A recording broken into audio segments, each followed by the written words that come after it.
Martin Tugwell, you're the Programme Director at the England's Economic Heartland Strategic Alliance. We've heard a lot today about the amount of money going into the national road system, but on a local level there's still huge challenges. How is the work going on around sub-regional highways? How's it going to help?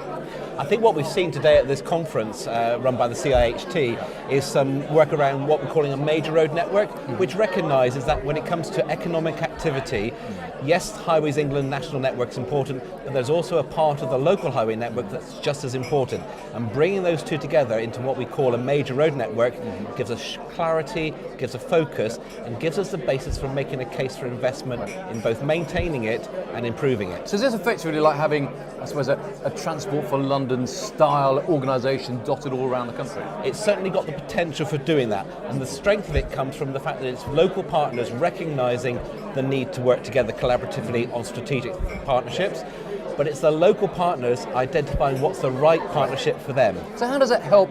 I mean, how does it help get more money into the network? Because fundamentally, that is a big issue, it's lack of funding. How does it help?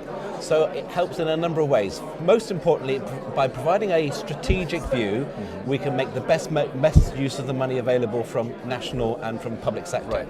But even more importantly, and indeed as we've often seen recognised by the Treasury themselves in national infrastructure plans, a lot of the investment is going to come from the private sector, either in the form of contractors or consultants making investments, or indeed through the development sector. Yeah. Now what the business community are looking for, they're looking for some certainty, some clarity, some confidence where to invest and when to invest. Yeah. So I think by the public sector providing leadership, we can get that leverage and work with the collaboration on the private sector. But what they're also looking for, I suppose, is to have more of a focus on whole life value. They want to be able to invest upfront to save them money in the long term. That's the kind of thinking which has been really quite hard to get across on the public sector.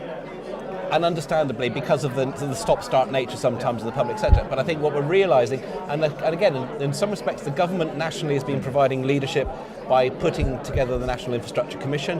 What you're seeing at a sort of sub-national level is that kind of partnership coming together, driven by local partners, and having the same aspiration to give a longer-term strategic framework that we can then work with the private sector. So today's conference is all about the challenges and overcoming the challenges in an uncertain world. Do you see the world, with the work that's going on around sub-national roads, but more regional structures, do you see that world becoming less uncertain?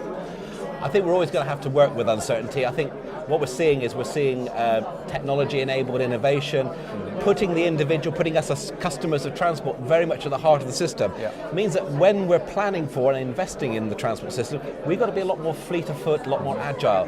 What I'm seeing is the opportunities through some of this strategic planning to actually be fleet of foot, to be able to provide some leadership, but also to be able to respond to customer needs much more effectively. And do you have a supply chain? Do you have consultants? Do you have contractors who are able to understand that and work with you?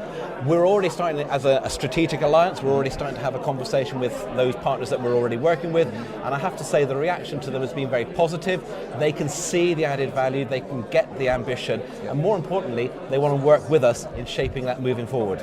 Martin, it's a challenging area. Thanks for joining us today. Thank you very much.